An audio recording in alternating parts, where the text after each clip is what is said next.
వామాకు పులిహోర తయారు చేసుకోవడానికి కావలసిన పదార్థాలు: వామాకు, అన్నం, సైంధవ లవణం, నిమ్మరసం, పల్లీలు, శనగపప్పు, మినప్పప్పు, ఆవాలు, జీలకర్ర, ఎండుమిర్చి, పచ్చిమిర్చి,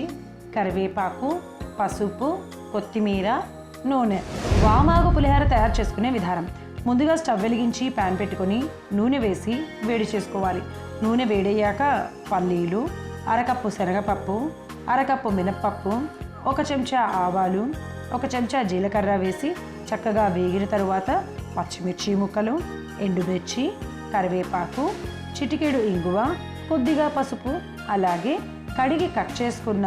వామాకును కూడా వేసి ఉడికించిన అన్నం కూడా వేసి బాగా కలుపుకొని స్టవ్ ఆఫ్ చేసి సైంధవ లవణము చివరిగా నిమ్మరసాన్ని కూడా వేసి కలుపుకొని కొత్తిమీర వేసి మరొకసారి బాగా కలిపి సర్వ్ చేసుకుంటే జలుబు, దగ్గు, ఆస్తమా వంటి సమస్యలను తగ్గించడమే కాకుండా ముఖ్యంగా నులి పురుగులు, కడుపులో నొప్పిని తగ్గించి జీర్ణాశయ శక్తిని మెరుగుపరిచే వామాకు పులిహోర రెడీ.